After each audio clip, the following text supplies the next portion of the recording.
आणि या प्रवासाचा भाग म्हणून आपण बायोलॉजी जो 360 मार्कांचा सब्जेक्ट आहे, फिजिक्स 180, केमिस्ट्री 180, अशी टोटल 720 मार्कांची ही परीक्षा असते.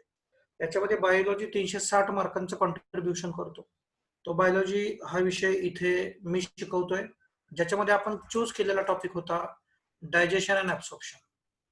सो डायजेशन म्हणजे काय, तर आपण जे काही फूड इंटेक करणार आहोत ते फूड हे ऍक्च्युली कॉम्प्लेक्स फॉर्म मध्ये असतं बघा. जसं कार्बोहायड्रेट्स, प्रोटीन्स, फॅट्स हे कॉम्प्लेक्स असतात. मग यांना अशा पद्धतीने डायजेस्ट करावं लागेल की आपण त्यांना ऍब्सॉर्ब करू शकू. म्हणजे आपल्या स्मॉल इंटेस्टाईन मधून आपल्या ब्लड मध्ये हे जे काही फूडचे कॉम्पोनंट ऍब्सॉर्ब होतील हे सिंपल असणं, मोनोमरिक फॉर्म मध्ये असणं गरजेचं असतं. परंतु आपण जे फूड खातो ते पॉलिमेरिक फॉर्म मध्ये, कॉम्प्लेक्स फॉर्म मध्ये असतं. तर याला सिंपल करण्याचं काम म्हणजे डायजेशन. त्याच्यामध्ये विटॅमिन्स, मिनरल्स आणि वॉटर यांना डायजेस्ट करावं लागत नाही, कारण आपली बॉडी त्याला त्याच आहे त्या स्वरूपामध्ये ऍब्सॉर्ब करू शकते. आपण एक्झाम्पल बघितलं होतं, जसं की बघा हा एक ही चेन आहे, तर suppose this is a carbohydrate, तर हा असा ऍब्सॉर्ब नाही होणार आपल्या बॉडीमध्ये. कृपया तुमचे माईक बंद करा, सर्वांनी आपापले माईक बंद करा. बघा, तर हा जो पॉलिमर आहे, हा पॉलिमर ऍब्सॉर्बेबल नाहीये. म्हणजे आपल्या जे काही विलाइज म्हणून एक स्ट्रक्चर आहे, जे आपण आज कदाचित पोहोचू तिथपर्यंत, तर त्याला या गोष्टी ऍब्सॉर्ब होणार नाहीयेत. याला ऍब्सॉर्ब होतील या सिंपल गोष्टी. बघा, तर हे जे तुकडे करणं आहे, ब्रेकडाऊन आहे, या कॉम्प्लेक्सचा सिंपल बनवणं आहे, that is called as a digestion. आपण याच्यामध्ये एक्झाम्पल स्टार्च आणि ग्लायकोजनची बघितली होती बघा. दोन दोन तुकडे असतील तर त्याला डायसॅकराइड म्हणतो, त्याला तोडून परत त्याचे मोनोसॅकराइड बनतात, म्हणजे सिंगल तुकडे बनतात, सिंगल मोनोमर बनतात. आपण ही डायजेस्टिव्ह सिस्टम बघितली होती. नवीन विद्यार्थ्यांसाठी हे डायजेस्टिव्ह सिस्टम आता समजणं थोडंसं उपयोगाचं आहे बघा. इथून बकल कॅव्हिटीतून आत आल्यानंतर इकडे pharynx, oesophagus, this is stomach, then small intestine, then this is large intestine, आणि मग इकडे खाली काय, रेक्टम आणि ऍनस. आपण आता ते डिटेलमध्ये पुढे पुढे बघणार आहोत. So what is digestive system? Digestive system मध्ये दोन गोष्टी आहेत, एलिमेंटरी कॅनल आणि असोसिएटेड ग्लँड्स. तुला त्याच्याशी बोलायचं. Alimentary canal starts from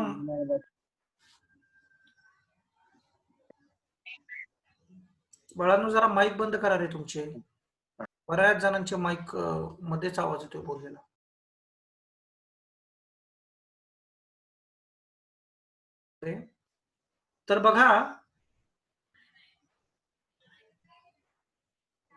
तर बघा, elementary canal starts from mouth and ends with एनस. आणि त्याच्याबरोबर ह्या तीन ग्लँड आहेत, सलायवरी ग्लँड, लिव्हर आणि पॅनक्रियाज. या तीन ग्लँड आणि elementary canal comprises the digestive system. मग आपण जो एक घास खातो त्याचा प्रवास कसा आहे, mouth, then oesophagus, then stomach, then small intestine, then large intestine, and then rectum, and then it will be the material which is not, or the food which is not digested will be will be eliminated from the body by the anus. आपण त्याच्यामध्ये oral cavity start केली होती. Oral cavity मध्ये आपण बघितलं होतं teeth and टंग. आपले दात थेकोडोंट, हेटेरोडोंट अँड डायफायोडोंट प्रकारचे असतात. म्हणजे थेकोडोंट म्हणजे they are attached in the sockets. Okay. Heterodont म्हणजे we have different types of teeth like incisors, canines, premolars and molars. आणि डायफायोडोंट म्हणजे आपल्याला आपल्या संपूर्ण लाईफ मध्ये 2 वेळा दात येतात. So that is 2 sets of milk, it is called the diphyodont. Okay. हे 4 प्रकार बघा. See this is incisor, this is canine, this is premolar and this is molar. Incisor, canines, premolars and molars. Dental formula काय असतो बाळांनो? तर हा जो formula आहे तो काय आहे, तर 1/2 ऑफ अप्पर अँड लोअर जॉ आपण इथं दाखवलेला आहे. म्हणजे बघा, 2 + 1 3 + 2 5 + 3 8, मल्टिप्लाय बाय 4 केलं तर किती येणार आहे, 32. तर हा एक अप्पर जॉ, हा एक हाफ लोअर जॉ आहे. एक हाफ अप्पर जॉ, एक half lower jaw. So we have to multiply it by 2. म्हणजे आपल्या लक्षात येईल टोटल किती, तर टोटल 32 टीथ्स आपल्याला असतात, ज्याच्यामध्ये इन्सिजर किती आहेत बाळांनो, एका अप्पर हाफ मध्ये 2, कॅनाइन्स किती आहेत 1, प्रिमोलार किती आहेत 2 आणि मोलार किती आहेत 3. So 2123 by 2123 is a formula of teeth, that is dental formula. Okay. परंतु जर हा फॉर्म्युला तुम्ही बघितला ऍडल्ट मध्ये तर बरोबर आहे, बट चाइल्ड मध्ये जर तुम्ही बघितला तर तुमच्या लक्षात येईल की प्री मोलार्स आर ऍबसेंट. आणि हा नीटला क्वेश्चन येतो बघा की which type of teeths are absent in child और which type of teeths are absent in milk teeth. Answer is pre molars. आणि मोलार मध्ये पण बघा तुम्ही, इथे 3/3 इथे 2/2 आहे, हा सुद्धा फरक आहे. त्यामुळे टोटल टीथ किती असतात बाळांनो, चाइल्ड मध्ये तर 20 असतात आणि अडल्ट मध्ये किती असतात तर 32 असतात. मग हे सगळेच्या सगळे 20च्या 20 दात नंतर पडून जातात आणि ते रिप्लेस केले जातात. तर क्वेश्चन येतो आपल्याला बाळांनो नीट सारख्या परीक्षांना की how many teeth are replaced in adult. Answer is 20. बघा आहेत 32 पण जुने किती होते 20, ते सगळेच्या सगळे काय झाले, रिप्लेस झाले. आलं का लक्षात?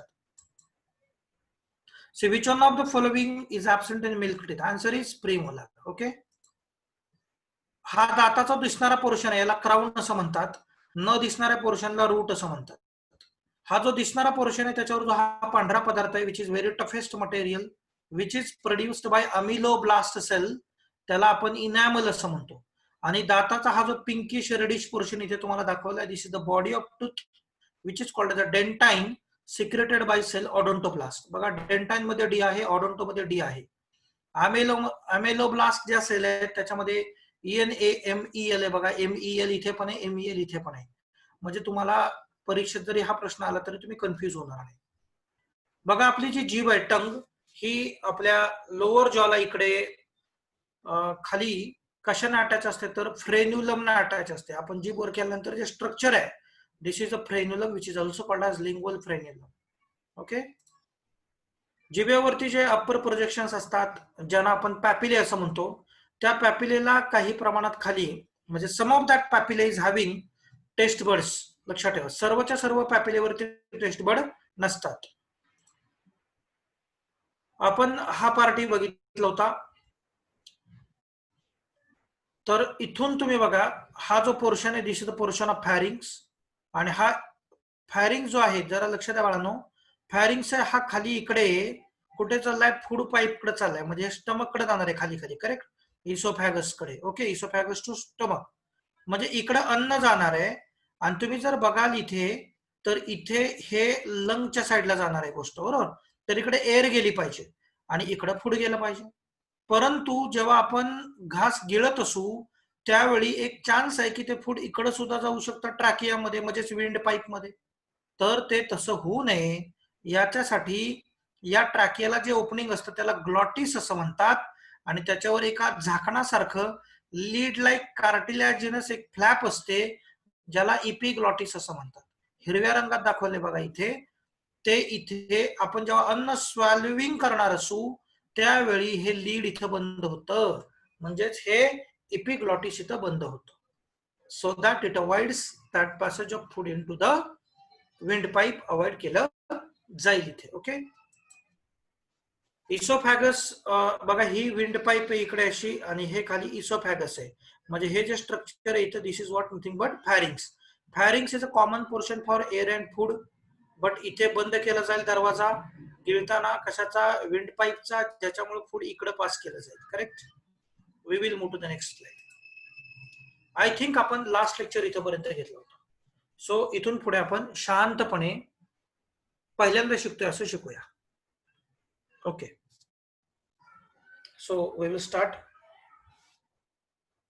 बघा इसोफॅगस नंतर हे बघा वरून जी पाईप कंटिन्यू झाली होती दॅट इज इसोफॅगस. एक गोष्ट इथं क्लिअर करा, oesophagus does not secrete any digestive enzyme और हार्मोन. नीट लेवलसाठी ह्या गोष्टी गरजेच्या असतात. इसोफॅगस कुठलीही डायजेस्टिव्ह एन्झाईम सिक्रेट करत नाही. ओके. इसोफॅगस कुठलाही डायजेस्टिव्ह एन्झाईम किंवा हार्मोन सिक्रेट करत नाही. क्लिअर आहे. आता बघा बाळांनो, इसोफॅगस मधून जे काही फूड इथे पास होणार आहे ते इथे स्टमक मध्ये येणार आहे. तर स्टमकला आपण गॅस्ट्रिक असा रेफरन्स देऊया. तर इथे इसोफॅगस मधून जे फूड स्टमक मध्ये येणार आहे त्याच्यासाठी इथे एक रेग्युलेटर असतो. म्हणजे जसे वाल्व असतात तसे इथं रेग्युलेटर असतात. तर हा जो रेग्युलेटर आहे यालाच आपण इसोफॅजियल गॅस्ट्रो इसोफॅजियल स्फिंक्टर असं म्हणू शकतो. गॅस्ट्रो कशाबद्दल बोललो मी? स्टमक बद्दल, करेक्ट. आणि हा इसोफॅगसचा रेफरन्स. म्हणून इसोफॅगस आणि गॅस्ट्रिक याच्या मधला जो स्फिंक्टर आहे याला आपण काय म्हणतो? Gastro oesophageal sphincter. किंवा हे जे इसोफॅगस आहे याला एखादा स्फिंक्टर इथे वरती असेल म्हणजे असतो ऍक्च्युअली, तर हा वरचा स्फिंक्टर आहे आणि हा खालचा स्फिंक्टर आहे. म्हणून या स्फिंक्टरला म्हणजे गॅस्ट्रो इसोफॅगल स्फिंक्टरलाच दुसरं एक नाव आहे लोअर इसोफॅजियल स्फिंक्टर. म्हणजे या इसोफॅगसला वरती अप्पर इसोफॅजियल स्फिंक्टर आहे, परंतु स्टमकच्या बाजूचा हा खालचा लोअर साइडचा आहे. So it is called as lower oesophageal sphincter. तर तुम्हाला एक क्वेश्चन नीटला येऊ शकतो बाळांनो, की the food which is passing from oesophagus to the stomach.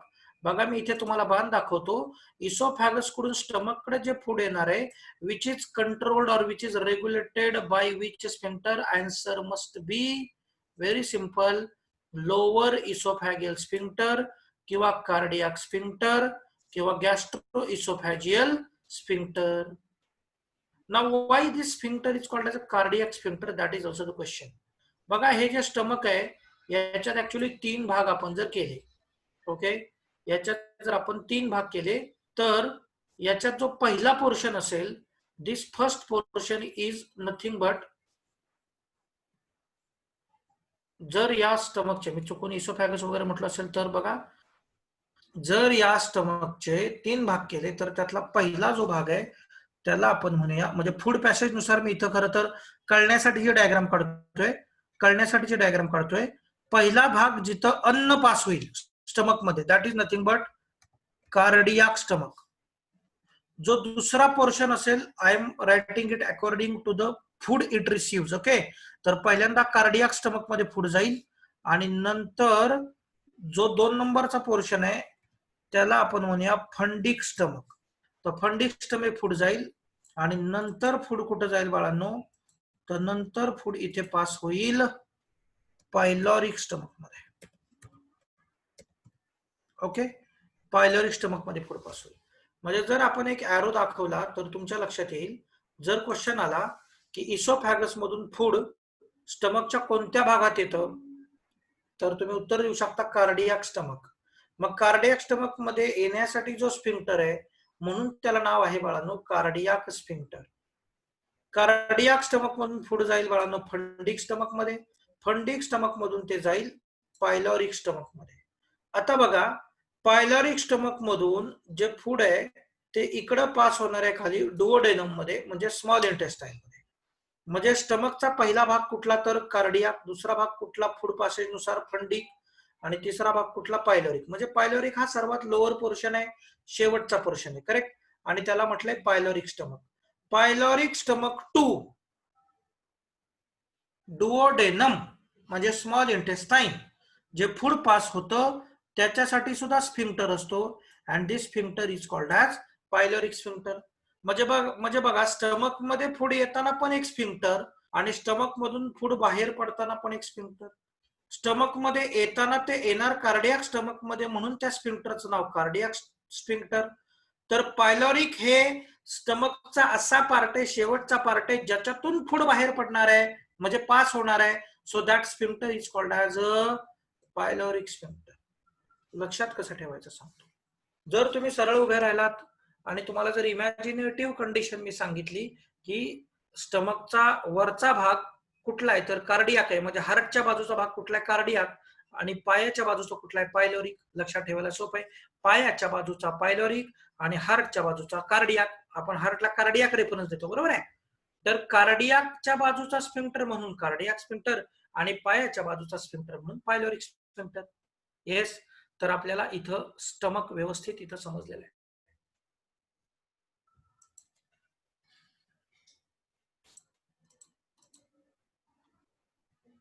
So what is peristalsis? बघा तुम्ही एक मी सांगतो इमॅजिन करा की तुमच्याकडे एक रबर ट्यूब आहे, प्रेसेबल रबर आहे आणि त्याच्यात तुम्ही एक मार्बल ठेवलेली आहे आणि तुम्ही एका एंड मधून मार्बल घालताय आणि तुम्हाला ती दुसऱ्या एंड मधून बाहेर काढायची आहे. तर तुम्ही बघा त्या मार्बलच्या पाठीमागे असं प्रेस करत करत करत तिला पुढे काढू शकता. अगदी अशीच एक मोमेंट इथं आपल्याला फूड पॅसेजसाठी करावी लागते, जिथे कंट्रॅक्शन आणि रिलॅक्सेशन करावं लागतं. तर याच्यासाठी आपल्या इसोफॅगस नंतर ज्या लेअर सुरू होतात त्याच्यात दोन प्रकारचे मसल असतात. सर्क्युलर मसल, बघा सर्क्युलर मसल आणि लॉन्जिट्युडिनल मसल. ओके. तर तुम्ही इथे बघू शकता, the moment of food materials in the oesophagus is affected by the wave like contraction and relaxation of longitudinal muscle and circular muscle of the esophagus, which is known as peristalsis. बघा हे ज्या layers आहेत मसलच्या, ह्या इसोफॅगस पासून चालू होतात. म्हणजे त्याच्या अगोदर वरती कुठेही पेरिस्टाल्सिस होणार नाहीये. Peristalsis will begin or start from oesophagus, not before it. बघा स्टमक इथे दाखवलंय, सुरुवातीला कार्डियाक, मग फंडस. तर तुम्हाला बघा दिसताना इथे जरी फंडिक वर दिसत असलं तरी फूड पॅसेज पहिले कशात होईल? कार्डियाक, मग फंडस आणि मग इथे पायलोरिक पोर्शन मध्ये येईल आणि मग इथून हे खाली डुओडेनम कडे पास केलं जाईल. ओके. सो स्टमक कुठल्या शेपचं असतं बाळांनो? तर it is a large J shaped sac like structure which is like just below the diaphragm in the abdominal cavity. Okay. 3 major part आहेत, कार्डियाक, फंडिक आणि पायलोरिक. इथं जो स्फिंक्टर असेल, चला मी इथे एक स्फिंक्टर सांगतो, इथे एक स्फिंक्टर आहे. चला नाव सांगा, चार्ट मध्ये मला नाव द्या. मी आता आडवी रेषा काढल्या बघा, 2 रेषा काढतो. चला चला tell me the name of this sphincter. Tell me the name of this sphincter. Chart मध्ये उत्तर बोला.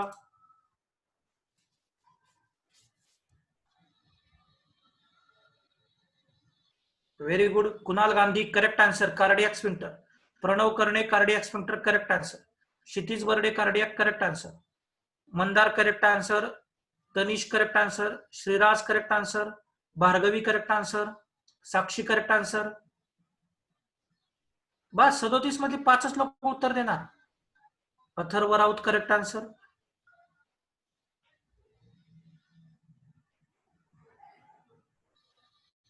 शाब्दली करेक्ट आन्सर. अनिश correct answer. Mukta Dixit correct answer. Omkar Farande correct answer. Purva Mehta correct answer. Prachi correct answer. ठीक आहे. आता मी अजून एक स्फिंक्टर दाखवतो, त्याचं उत्तर सांगा.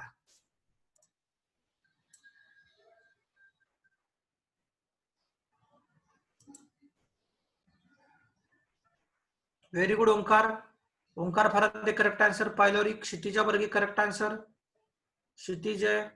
श्रीराज आहे correct answer. Tanish Jadhav correct answer. Kunal Gandhi correct answer. Yes. So you understood this concept. Very good. We will move to the next slide. बघा त्याच गोष्टी नीट समजाव्यात म्हणून मी डबल स्लाइड टाकलेल्या आहेत बऱ्याच गोष्टींच्या. See the opening of stomach into the duodenum, म्हणजे हा खालचा पोर्शन. हा खालचा पोर्शन आता आपण स्मॉल इंटेस्टाइन कडे जाणार आहे, बरोबर आहे.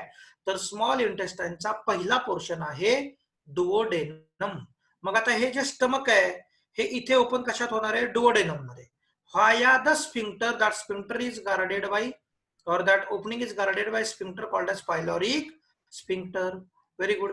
तुम्ही इथे बघू शकता वरती lower esophageal sphincter which is also called as the gastroesophageal sphincter which is also called as a cardiac sphincter.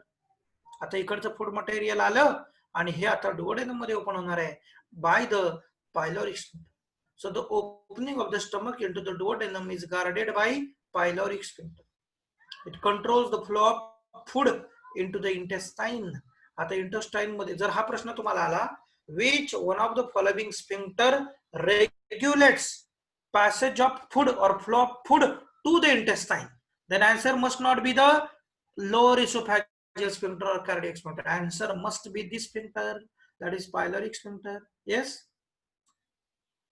So what is small intestine? काय असतो स्मॉल इंटेस्टाइन जरा समजावून घेऊया आपण.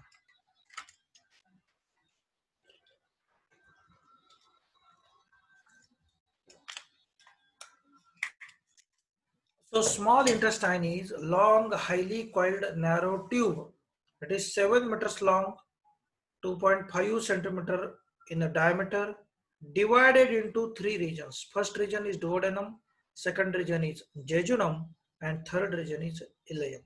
हे असं coiled तुम्हाला बघायला मिळेल. Small in the sense of diameter. It is actually very long, but small in diameter. So this slide is very important slide in respect of NEET exam. खूप सारे प्रश्न या स्लाइड वरती कोट होऊ शकतात, समजावून घ्या. सो हा जो पोर्शन तुम्हाला दिसतोय बाळांनो, this is nothing but the duodenum which is the first part of small intestine. आपण बघितलं हे जे ओपनिंग तुम्हाला दिसतंय याच्यात जे आता जर काही गोष्टी आलेल्या असतील तर ह्या आता जे आपण बोललो की स्टमक मधून जे काय कंटेंट आलेले ते इथे येणार आहे बाळांनो. ओके. सो इथे तुम्हाला क्लॅरिटीसाठी मी लिहितो, स्टमक मधलं कंटेंट इथे येणार आहे, बरोबर आहे. मग स्टमक मधलं कंटेंट इथे येतं, त्याच्याबरोबर ते पास होईलच खाली खाली खाली खाली, पण तिथे बघा त्याच्यामध्ये हे सुद्धा काहीतरी रिलीज केलं जात आहे. तर हे जे रिलीज केलं जात आहे ते काय आहे हे जरासं नीट समजावून घेऊया आपण. तुम्ही इथे बघा, मी तुम्हाला फक्त समजण्यासाठी एक छोटेसं सॅकलाइक इथे स्ट्रक्चर काढतोय. So this is nothing but liver. जे तुम्हाला रेड पिंकिश कलर मध्ये दिसतंय that is nothing but liver. या लिव्हरच्या बाजूने राईट आणि लेफ्ट डक्ट आहेत, that is right and left hepatic ducts of liver. ह्या बघा लिव्हर कडून येणाऱ्या डक्ट आहेत, त्याला कॉमन हिपॅटिक डक्ट म्हटलेलं आहे. लिव्हर मधलं जे काही बाईल प्रोड्यूस होतं हे बाईल बाळानं इथं कशात स्टोअर केलं जातं तर या स्ट्रक्चर मध्ये स्टोअर केलं जातं. This is called gall bladder. Gall bladder स्वतः गोष्टी प्रोड्यूस करत नाही. समजावून घ्या एक एक शब्द ज्याच्यावर मी स्ट्रेस देतोय. गॉल ब्लॅडर स्वतः गोष्टी प्रोड्यूस करत नाही. It just stores what is secreted by liver and it just not store, it concentrate it nearly 15 times. 15 पटीनं त्याला कॉन्सन्ट्रेट करण्याचं काम करत असतं. म्हणजे जे काही बाईल तयार होणार ते सगळं तयार होणार लिव्हर मध्ये, परंतु लिव्हर मधून ते सिक्रेट केलं जाईल आणि स्टोअर केलं जाईल कशामध्ये, बाईल मध्ये. आणि नंतर लिव्हरच्या डक्ट आणि बाईलची डक्ट एकत्र जेव्हा होईल, bile duct is called as a cystic duct. So what is the name of duct of bile, what is the name of duct of gall bladder, that is a cystic duct. बघा ज्या लिव्हरच्या duct आहेत त्या हिपॅटिक duct आहेत, लिव्हरच्या duct आहेत त्या हिपॅटिक duct आहेत. Gall ब्लॅडरच्या डक्टचं नाव cystic duct. तर बाळानं ही cystic duct आणि ह्या इकडच्या कॉमन हिपॅटिक डक्ट एकत्र आल्या आणि जी डक्ट तयार झाली त्याला म्हणायचं कॉमन बाईल डक्ट. आता ही कॉमन बाईल डक्ट एकटी ओपन होते का बघा, नाही. त्याच्याबरोबर इकडनं पण एखादी डक्ट येऊन इथं बघा जॉईन झालेली आहे. मला आजच कुठल्या तरी एका विद्यार्थ्याचा मेसेज वरती प्रश्न आला होता की खालीलपैकी कुठल्या गोष्टी चूक आहेत आणि कुठल्या गोष्टी बरोबर आहेत. त्याच्यात एक चुकीचं वाक्य होतं. काय होतं, cystic duct directly opens into duodenum. Wrong statement. Cystic duct बाळानो स्वतःची स्वतः एकटी डुओडेनम मध्ये ओपन होत नाही. It combines with this duct. What is this duct? This duct is a pancreatic duct. हे जे तुम्हाला इथं लीफ लाईक स्ट्रक्चर दिसतंय बघा या कलर मध्ये, दिस इज नथिंग बट पॅनक्रिया. कळतंय? तर या पॅनक्रियाची ही डक्ट आहे, ती पॅनक्रियाची डक्ट आणि कॉमन बाईल डक्ट फ्यूज होऊन जॉईन होऊन जे डक्ट बनते त्याला आपण नाव देतो हिपॅटो पॅनक्रियाटिक डक्ट. बघा लिव्हर कडून आली म्हणून हिपॅटिक, पॅनक्रियाकडून आली म्हणून पॅनक्रियाटिक. म्हणजे जे जॉईन झाल्यानंतर याला म्हणायचं आहे hepatopancreatic duct. Means through hepatopancreatic duct both liver and pancreas secretes their secretions into duodenum. मग त्याच्यासाठी सुद्धा एक स्फिंक्टर असेल. या हिपॅटो पॅनक्रियाटिक डक्ट साठी इथे जो स्फिंक्टर आहे that sphincter is called as sphincter of Audi. काय म्हणतात त्या स्फिंक्टरला बाळांनो? Sphincter of Audi. हाही प्रश्न येणार तुम्हाला. बघा इकडे डाव्या साईडला काय लिहिलंय? duodenum is the first part of small intestine and U-shaped. It receives food from pyloric stomach. बघा pyloric stomach मधून पुढे through pyloric sphincter. It receives hepatopancreatic duct. एकट्या लिव्हर कडून नाही, एकट्या पॅनक्रियाकडून, दोघांची येणार, जॉईन होणार, हिपॅटोपॅनक्रियाटिक डक्ट फॉर्म होणार आणि मग याच्यातली सिक्रेशन्स थ्रू स्फिंक्टर ऑफ बॉडी इथे रिलीज होणार. I hope you understand.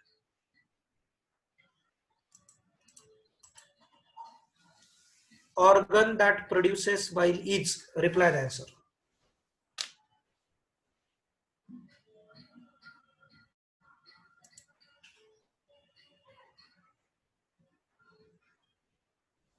Bhargavi कसं बरं लिव्हर यायला पाहिजे. अनिश कसं बरं ये? तुम्ही एकमेकाचे उत्तर बघून कॉपी करत असाल तर चुका होतील तुमच्या. बाईल कोण प्रोड्यूस करतं? Answer is liver. बरं, मी जर याच्यामध्ये एक ऑप्शन तुम्हाला अजून दिला असता, सपोज डी ऑप्शन मी तुम्हाला दिला असता गॉल ब्लॅडर, तर उत्तर काय? बोला. चला, माझ्याकडनं मी इथं तुम्हाला एक ऑप्शन कॅन्सल केलेला आहे. Option D is cancelled. Now option D is gall bladder. Now tell me the answer. Shriraj Shande is saying gallbladder, and still Mandar is saying liver, Kunal is saying liver, Rutuja is saying liver. अगदी बरोबर आहे. बघा या track मध्ये एक विद्यार्थी फक्त सापडला, त्याला गॉल ब्लॅडर ऑप्शन मिळाला की त्याने गॉल ब्लॅडर चूज केलं. मी मगाशीच सांगितलं होतं, गॉल ब्लॅडर सिक्रेट करत नाही, गॉल ब्लॅडर स्टोअर करतो, कॉन्सन्ट्रेट करतो. सिक्रेशनचं काम लिव्हरच करेल, हे लक्षात ठेवा. Keep it in mind. We will move to the next slide. Tell me the answer of this question. Sphincter of Oddi regulates opening of common bile duct, pancreatic duct, hepatopancreatic duct, or hepatic duct.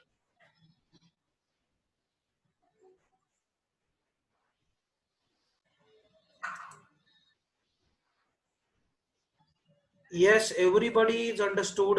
Everybody is replying correct answer. That is hepatopancreatic duct. Very good, very good. We will move to the next slide. So जे आपण small intestine बाळांनो शिकायचं म्हणतो, त्या small intestine मधला सगळ्यात पहिला portion आपण शिकलो डुओडेनम. 2 नंबरचा जर पोर्शन कुठला असेल तर दॅट इज अ जेजुनम. म्हणजे डुओडेनम मधून गोष्टी कुठे जातील? जेजुनम मध्ये. आणि जेजुनम मधून गोष्टी कुठे जातील? इलेयम मध्ये. सरळ जर पॅसेज आपण बघितला तर बघा, jejunum is coiled and longer. It is present in between duodenum and इलेयम.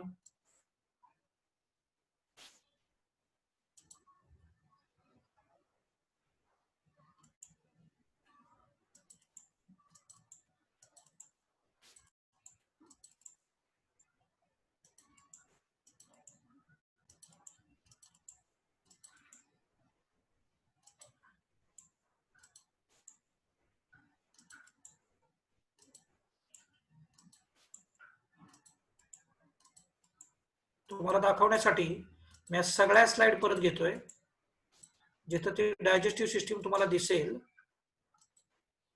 आणि तुम्हाला लक्षात येतील काही पार्ट्स. हे बघा, चला, पहिला आहे जेजुनम, दिसतोय हा.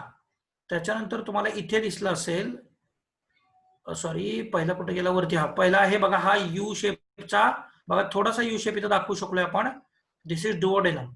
आता हा एवढा डुओडेनम आहे बघा, आणि हा हिरव्या रंगाचा दिसतोय फेंट, हा इथपर्यंत जेजुनम आहे बघा, आणि नंतर हा शेवटचा पोर्शन इलेयम आहे.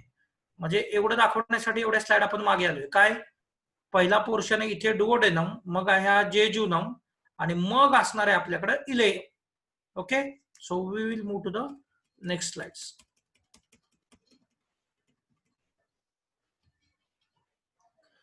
तर हा जो जेजुनम आहे, हा डुओडेनम आणि इलेयम याच्या मधला पोर्शन हे आपण आत्ताच बघितलं. सो इलेयम म्हणजे हा जो शेवटचा पोर्शन असेल, हा बघा शेवटचा पोर्शन आहे इलेयमचा. आता इलेयम जेव्हा इथं कनेक्ट होईल तेव्हा इलेयमच्या पुढे काय चालू होईल बाळांनो, लार्ज इंटेस्टाईन चालू होईल. Correct. So ileum is highly called third portion of small intestine present between jejunum and caecum. बघा साधी गोष्ट आहे, स्मॉल इंटेस्टाईनचा शेवटचा भाग हा लार्ज इंटेस्टाईनच्या पहिल्या भागामध्ये आणि स्मॉल इंटेस्टाईनच्या दुसऱ्या भागाच्या मध्येच असणार आहे. I hope you are understanding me. Yes.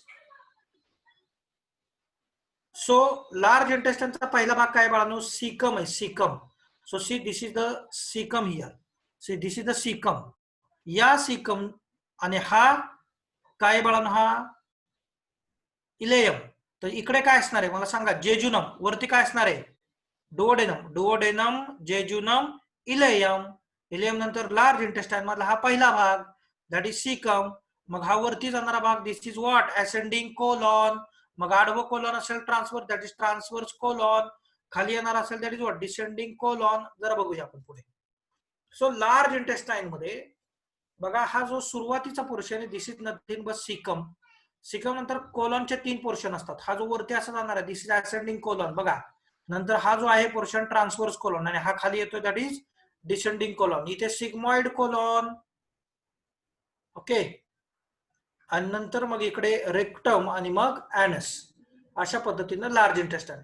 So large intestine is differentiated in 3 portion, caecum, colon आणि रेक्टम. सीकम, कोलॉन आणि रेक्टम. बघा लार्ज इंटेस्टाईनच्या भाग जे असतात त्याच्यावरती प्रश्न येतो. लार्ज इंटेस्टाईन मध्ये काय काय येतं, सीकम, कोलॉन आणि रेक्टम. लक्षात ठेवा. So which one of the following is not the part of large intestine? Tell me the answer.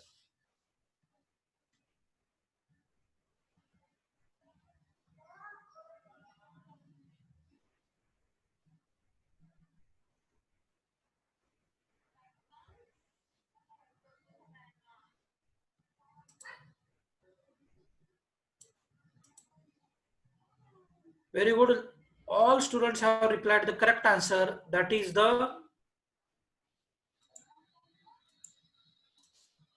duodenum, because duodenum is the part of small intestine. It is not the part of large intestine. बघा ती diagram label सहित तुम्हाला इथे दाखवली आहे. बघा see this is the appendix. हा जो पोर्शन दिसतो this is the appendix.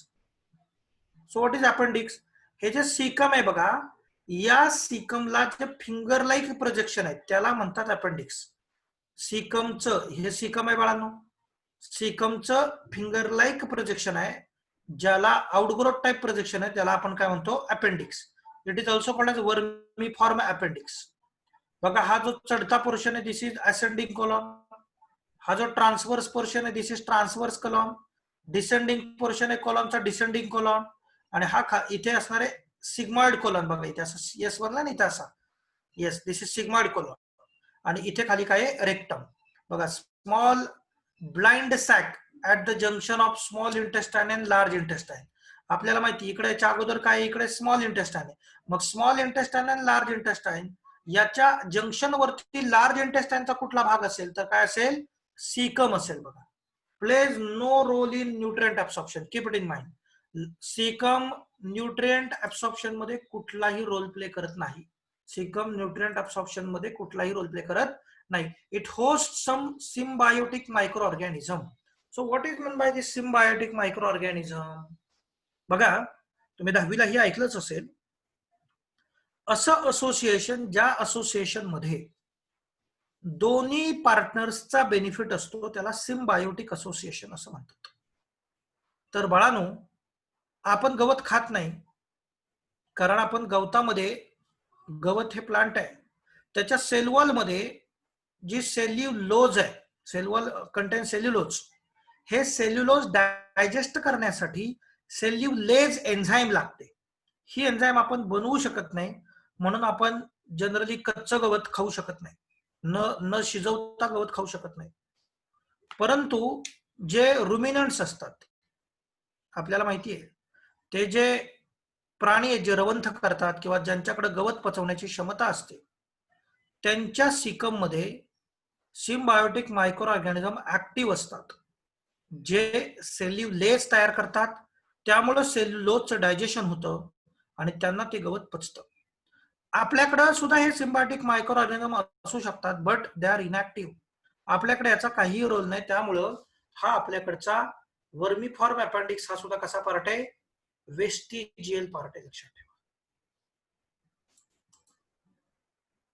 Which of the, याचं उत्तर नाही दिलं तरी चालेल, which of the following is a vestigial organ? Answer is appendix. लक्षात ठेवा. इतकीच डायग्राम आहे. बॉडीत कसं लोकेशन असेल ते दाखवले बघा. Caecum, ascending colon, transpose colon, descending colon, sigmoid colon दाखवले बघा इथे, आणि त्याच्यानंतर इथे रेक्टम.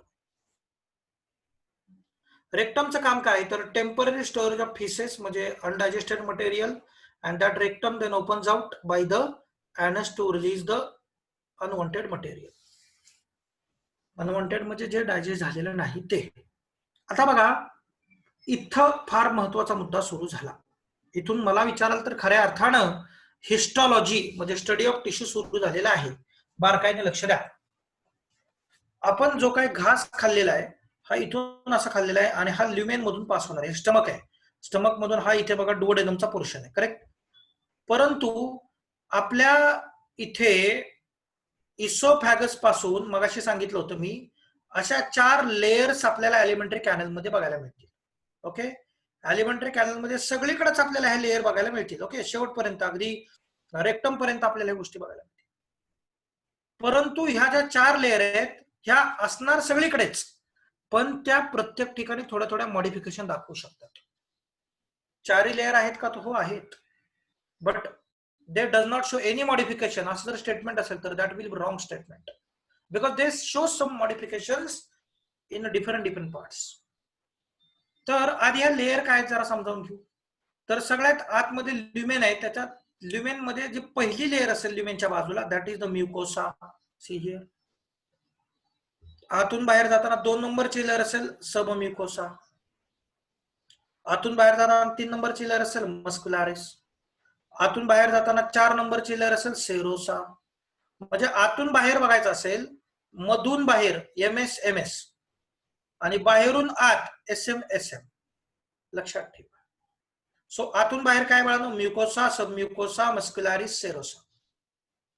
बाहेरून आत काय? सेरोसा, मस्क्युलारिस, सब म्युकोसा, म्युकोसा. आतून बाहेर परत सांगा, म्युकोसा, submucosa, मस्क्युलारिस, serosa. So I would like to ask you one question. So suppose this is a stomach, and if a surgeon wants to do surgery, which layer he will cut during the stomach surgery? त्याला stomach मध्ये काहीतरी करायचं आहे आणि त्याला आता स्टमकची एक लेयर कट म्हणजे स्टमक कट करायचं आहे. तर which will be the first layer that surgeon will cut? Mucosa, submucosa, muscularis आणि सेरोसा याच्यामध्ये.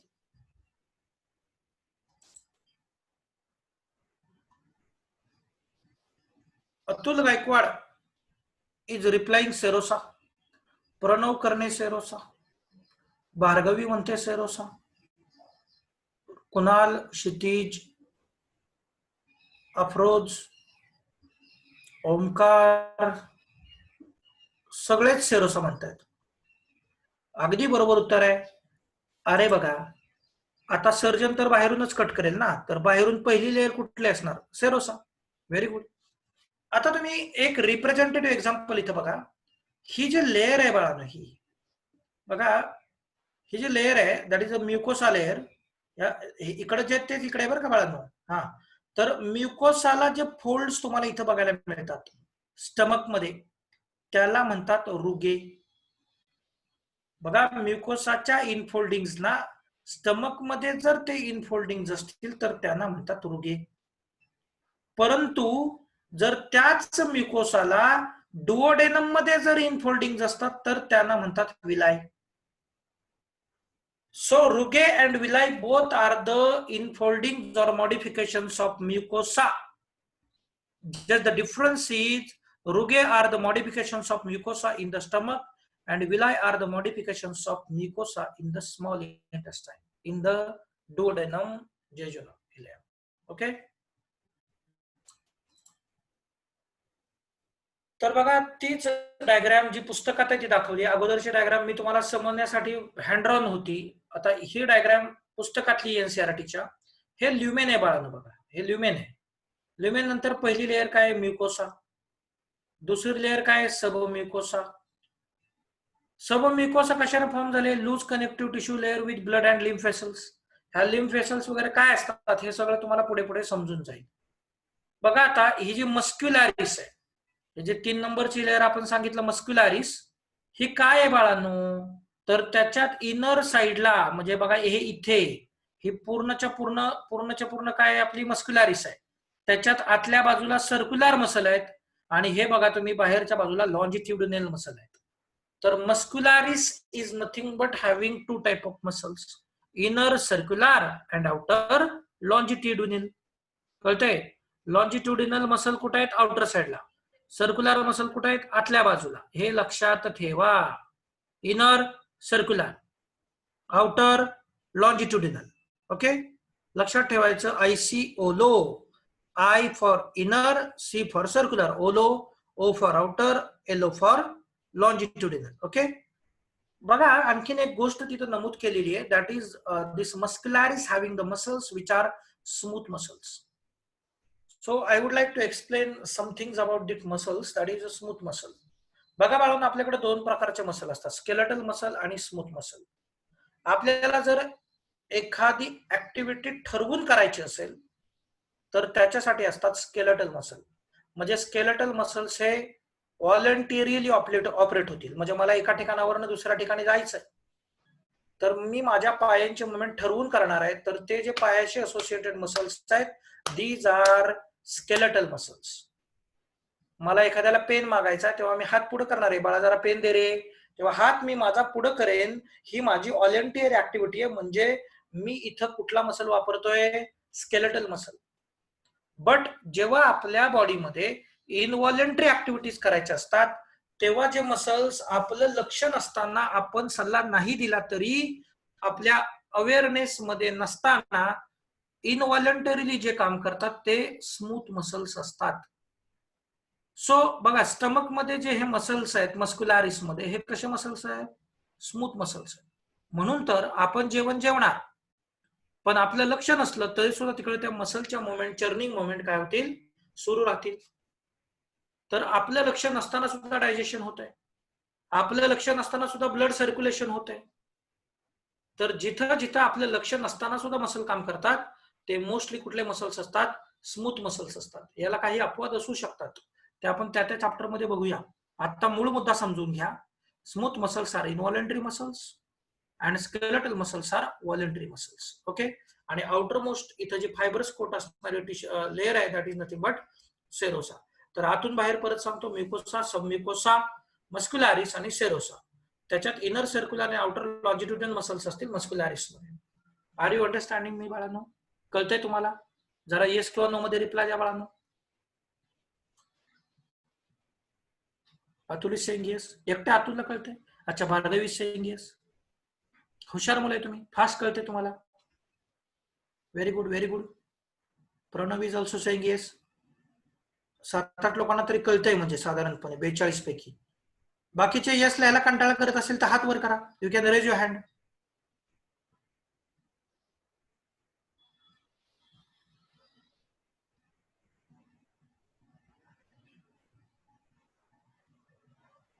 ते तनिष म्हणतोय सॉरी सर, माझा व्हिडिओ डिस्कनेक्टेड झालेला आहे. ओके, ठीक आहे. तर बऱ्यापैकी सर्वांना समजतंय. Very good. सो बघा, हे रुगे कसे असतात हे दाखवण्याचा इथं प्रयत्न केला. जे म्युकोसा लेअर आहे ना आतली, त्याला असे असे असे असे काय असतात? फोल्डिंग्स असतात. त्याला आपण रुगे असं म्हणतो. Mucosa layer forms irregular fold in the stomach called as rugae. आता हे विलाय कसे असतात बघा. आता हे जे आहे ते स्मॉल इंटेस्टाइन आहे, त्याची आतली बाजू लागेल आपल्याला, कारण ल्युमेनच्या बाजूला पहिली लेअर आहे ना म्युकोसा, तर ह्याच्यातला एक कट सेक्शन इकडे घेतलाय बघा. तर हा असा एक विलाय आहे बघा. हा दुसरा विलाय, हा तिसरा विलाय, आणि ह्या विलायवरती छोटे छोटे असतात ते मायक्रो विलाय. तो भाग आपण बघूच. पण हे विलाय तुम्हाला समजले का? हे विलाय कशासाठी बाळांनो? तर हे बघा, हे सरफेस एरिया वाढवतात. Let me show you something. समजा ही एवढी लेअर आहे, जर ही अशी सरळ असेल तर याचा सरफेस एरिया इतकाच आहे बघा, इथं पासून इथपर्यंतचा. परंतु जर इतक्याच सरफेस एरियामध्ये मला जास्त गोष्टी ठेवायच्या असतील तर मी याला असे फोल्डिंग देऊ शकतो, करेक्ट. तर हे असे फोल्ड तयार झाले की याला इथं काय म्हणतोय आपण, विलाय म्हणतो. बघा बघा आता ही रेषा खूप जास्त मोठी पण गुंडाळून ठेवलेली आहे, तर याचा सरफेस एरिया खूप जास्त आहे. असा सरफेस एरिया वाढवण्याचं काम कोण करत असतात, विलाय करत असतात, लक्षात ठेवा. तर एक विलाय आहे त्याला विलस असं आपण म्हणतो, ते आपण स्ट्रक्चर बघण्यासाठी घेतलेले बघा. So mucosal layer form the small finger like folding in the small intestine called as a villi. एका विलायची लांबी लेंथ किती असते, 0.5 to 1 mm लॉंग. हा एक विलाय आहे. या विलायच्या आत काय जरा बघा, ब्लड वेसल तुम्हाला दिसत आहेत, आणि या ब्लड वेसलच्या आतमध्ये तुम्हाला अजून एक गोष्ट दिसेल, that is lacteal. So what is lacteal? Lacteal is nothing but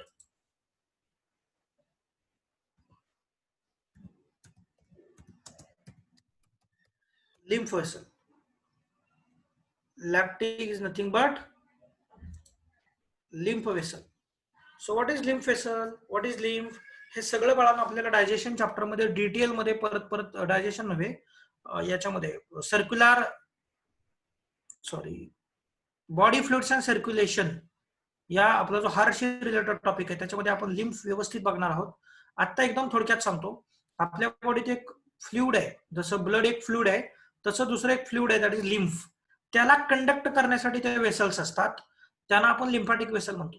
मग तुम्ही म्हणाल सर मग ते तर लिम्फ कंडक्ट करण्यासाठी आहे, मग इथं डायजेस्टिव्ह सिस्टम मध्ये कशासाठी आहेत?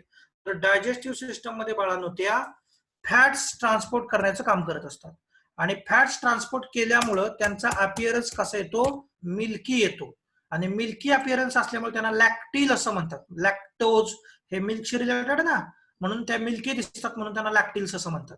So what are lacteals? Lacteals are nothing but lymphatic vessels which transports or absorbs fats from the small intestine. Okay, so हे एक विलाय आहे ज्याच्यामध्ये आपण बघितलं की ब्लड वेसल असतात आणि त्याचबरोबर तिथे लिम्फॅटिक वेसल सुद्धा असतात.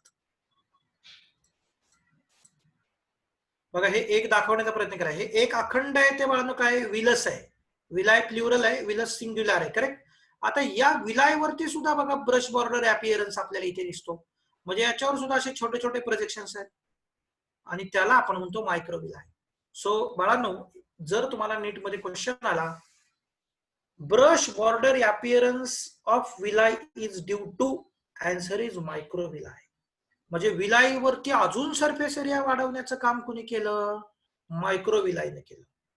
म्हणजे बघा गमतीची म्हणण्यापेक्षा बघा किती प्रिसाइज इथं काम आहे. एकतर ही गोष्ट अशी आहे, हे झालं विलाय, म्हणजे हा हे स्वतःच एकतर एक फोल्डेड स्ट्रक्चर आहे, हे स्वतःच असं इनफोल्डिंग आहेत, करेक्ट. पण आता हे विलाय कसं, मायक्रो विलाय कसं आहे त्याच्यावरती, तर हे असं असं असं एक स्ट्रक्चर आहे, म्हणजे ते स्वतः तर असं आहेच परंतु त्याला सुद्धा फोल्ड आहेत, कळतंय बाळांनो. तर आता हे अखंड आहे ते विलाय, आणि याच्यातला हा पोर्शन मायक्रोविलाय, हा portion microvilli. I hope you understand.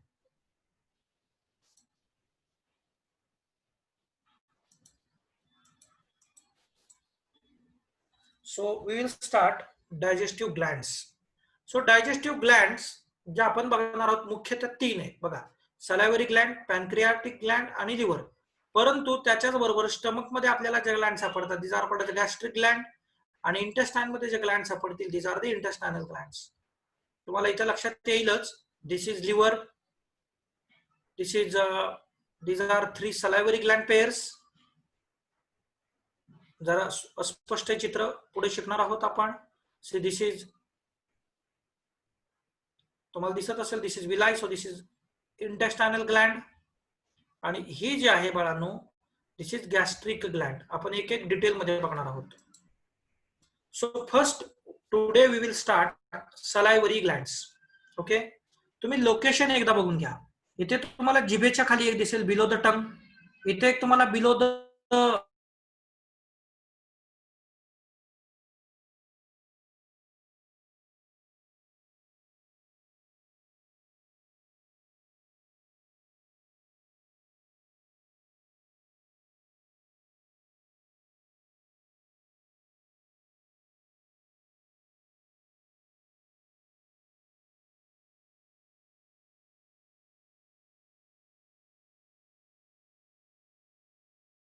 जिभेशिवाय येऊ शकणार नाही. So below the tongue that is a sublingual. Sub म्हणजे खाली असं लक्षात ठेवा. So below the mandible is a submandibular किंवा सब मॅक्सिलरी. सो आपल्याकडे ग्लँड किती बाळांनो? सलायव्हरी ग्लँड 3 प्रकारचे ग्लँड आहेत. पॅरोटिड जी कानाच्या पुढे आहे, सबलिंग्वल आहे जी जिभेच्या खाली आहे, आणि सब मॅन्डिबुलार आहे जी बाळांनो कुठे आहे? कुठे आहे? Below the mandible. आता एक गोष्ट लक्षात घ्या, ज्या ग्लँड्स असतात त्या 2 प्रकारच्या असतात. एक्झोक्राइन ज्यांना काय असते बाळांनो? डक्ट असते, आणि एंडोक्राइन ज्यांना डक्ट नसते. डिफरन्स कळालाय? एक्झोक्राइन कोण आहेत? ज्यांना डक्ट असते, आणि एंडोक्राइन कोण आहेत? ज्यांना डक्ट नसते. आता बाळांनो बघा, salivary gland is having duct. तिच्या प्रत्येक ग्लँडला डक्ट आहे, त्यामुळे salivary gland is nothing but exocrine gland. हे वेगळं सांगायची आवश्यकता नाही. बघा, salivary gland is having duct, hence it is called as exocrine gland. मग ह्या ज्या डक्ट आहेत या एनसीईआरटी मध्ये दिलेल्या नाहीयेत, पण चुकून माकून नीटला प्रश्न याच्यावर येऊ शकतो. See, sublingual is a smallest gland and parotid is a largest gland. म्हणजे सलायव्हरी ग्लँड मधली लार्जेस्ट आणि सलायव्हरी ग्लँड मधल्या स्मॉलेस्ट बद्दल बोलतोय आपण. Found below tongue. See, sublingual found below tongue, submandibular found below jaw, parotid found below ear in a cheeks. Sublingual ची जी secretions आहेत सलायवाची, ते आणण्यासाठी जी डक्ट आहे, duct is called as duct of Rivinus. तुम्ही मोबाईलचा स्क्रीनशॉट ठेवत चला, म्हणजे नोट्स तुमच्याकडे आपोआप राहतील. Duct of रिव्हिनस. लोअर जॉ मध्ये जी मॅन्डिबुलर सब मॅन्डिबुलर ग्लँड आहे तिची जी डक्ट आहे त्याचं नाव हार्टन्स डक्ट, आणि पॅरोटिड ग्लँडची डक्ट आहे तिचं नाव Stensen's duct. Okay. Saliva secreted into the oral cavity contain electrolytes and enzymes like salivary amylase and lysozyme. बघा, बरेच जण सलायव्हरी अमायलेज याच्यामध्ये लक्षात ठेवतात. सलायव्हरी अमायलेज सलायवा सिक्रेट करते म्हणून सलायव्हरी. अमायलेज एन्झाइम ही स्टार्चचं डायजेशन करत असते, आणि लायसोझाइम ही अँटीबॅक्टेरियल एन्झाइम आहे. अमायलेज काय करत असते? स्टार्चचं डायजेशन करत असते, आणि लायसोझाइम काय आहे? अँटीबॅक्टेरियल एन्झाइम आहे, लक्षात ठेवा.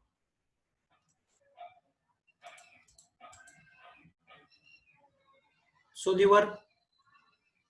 लिव्हर ही बघा इथे महत्वाचा मुद्दा आहे. लिव्हर ही largest gland of human body, लक्षात ठेवा. लिव्हर कशी आहे? Largest gland of human body, जिचं वजन 1.25 किलो ते 1.5 किलो असतं, लक्षात ठेवा. 1.2 kg टू 1.5 kg. 2 लोब असतात, राईट आणि लेफ्ट असे. आणि सगळ्यात महत्वाचं, what it secrete? It secretes bile. Liver बद्दल डिटेल गोष्टी आपण पुढे पुढे पुढे पुढे बघणारच आहोत. आता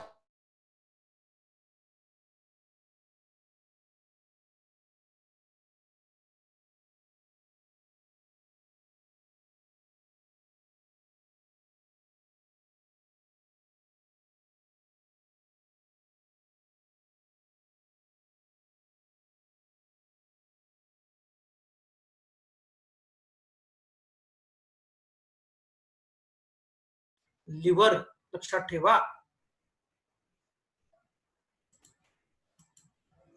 याच्यानंतर आपल्याला माहिती, लिव्हर मधून जे काही मटेरियल आहे ते जे काही स्टोअर होतं ते कुठं होतं बाळांनो? इथे गॉल ब्लॅडर मध्ये होतं. So bile is stored and concentrated near about 15 times in a thin muscular sac called gall bladder. Capacity किती आहे त्या गॉल ब्लॅडरची? कॅपॅसिटी किती आहे? 40 ते 60 ml. व्हेल्स मध्ये, हॉर्स मध्ये आणि रॅट मध्ये हे ऍबसेंट असतं, लक्षात ठेवा. खूप वेळा आपल्याला नीटला असा प्रश्न येऊ शकतो की जर हे गॉल ब्लॅडर रिमूव्ह केलं, लिव्हर पासून जर गॉल ब्लॅडर रिमूव्ह केलं तर काय होईल? साधी गोष्ट आहे. लिव्हर मधलं सिक्रेशन अगोदर गॉल ब्लॅडर मध्ये ठेवलं जायचं आणि मग हळूहळू रिलीज केलं जायचं. आता काय होईल? तर लिव्हर मध्ये जेवढं तयार होईल तेवढं बाईल डायरेक्टली कशात येईल? डुओडेनम मध्ये सिक्रेट केलं जाईल, पोर केलं जाईल. कारण आता त्याची स्टोरेज सॅक आपण काय केली आहे? काढून टाकली आहे. मग त्याचे साईड इफेक्ट काय असतात वगैरे ते आपण डिटेल मध्ये या चॅप्टर मध्ये पुढच्या भागामध्ये शिकणार आहोत. ओके. सो बाईल काय असतं बाळांनो, तर बाईल हे गोल्डन येलो ग्रीनिश फ्लुइड आहे, अल्कलाइन नेचरचं आहे. मग बघा आता नीटला क्वेश्चन कसा फ्रेम होईल बघा. समजा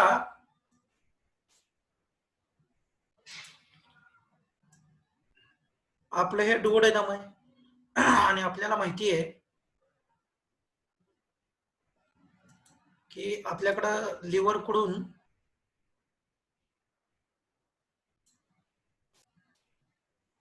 एक येणारे ओपनिंग आणि पॅनक्रियाकडून एक ओपनिंग येणार आहे आणि हे दोघं एकत्र ओपन होणार आहेत आपल्याला माहिती आहे. हे दोघं इथे एकत्र ओपन होतील. I am unable to draw correct diagram here. मी जरा तुम्हाला हे हाताने काढून दाखवतो. बघा हा डुओडेनम पोर्शन आहे सपोज, आणि आपल्याला माहिती आहे की एक डक्ट इकडनं लिव्हर कडून येणार आहे अशी, येस, आणि एक अशी पॅनक्रियाकडून येणार आहे, बरोबर. आता या डक्ट इथं एकत्र ओपन होतील, बरोबर आहे.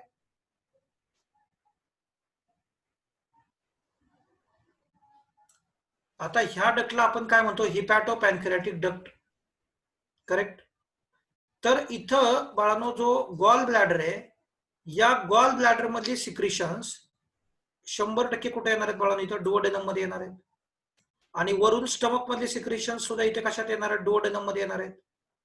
तर स्टमक मधली सिक्रिशन, स्टमक मध्ये पीएच असतो ऍसिडिक.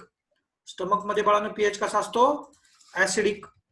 म्हणजे स्टमक मधून जे काही खाली येणार आहे डुओडेनम मध्ये ते सगळं कसं असणार आहे, ऍसिडिक असणार आहे. तसं आता आपण म्हटलं बघा की बाईल मधून जे काही येणार आहे ते सगळं कसं असणार आहे, अल्कलाइन असणार आहे.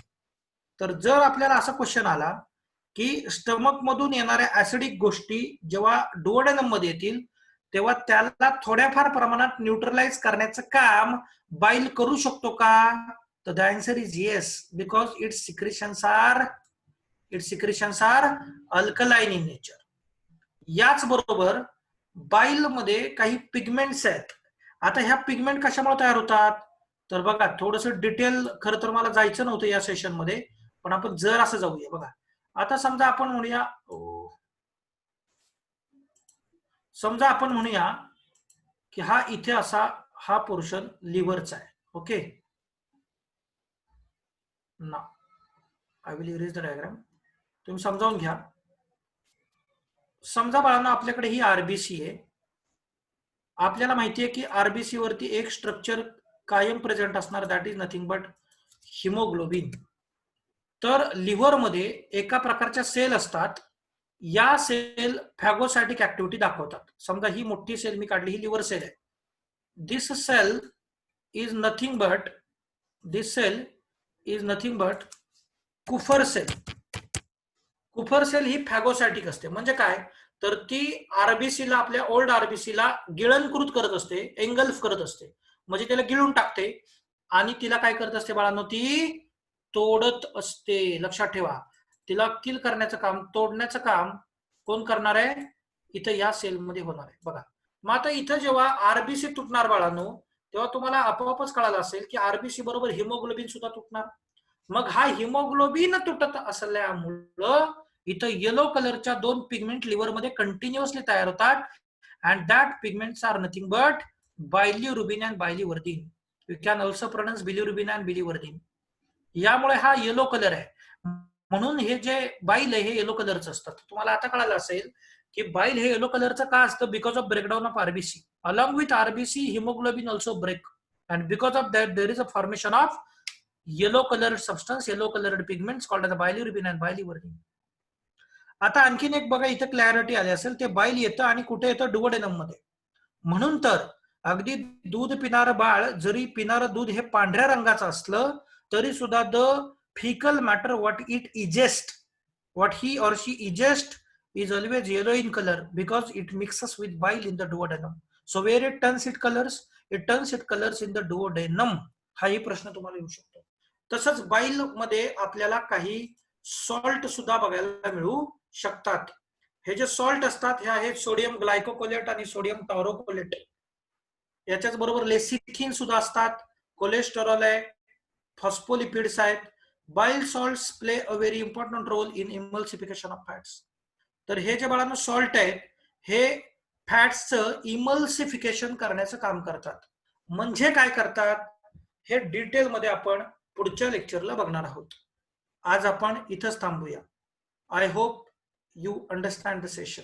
पुढच्या लेक्चरला चॅप्टरचा अत्यंत महत्वाचा भाग जो नीटच्या दृष्टीनं फिजिओलॉजी ऑफ डायजेशन म्हणजे ऍक्च्युअल डायजेशन कसं होतं, माउथ मध्ये कसं होतं, स्टमक मध्ये कसं होतं, डोडेनम मध्ये कसं होतं, ऍब्सॉर्प्शन कसं होतं, हे सगळं आपण बघणार आहोत.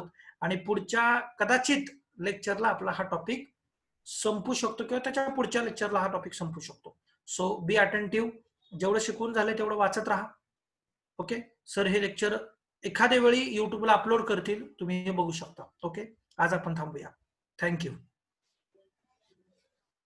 हॅलो. हा सर.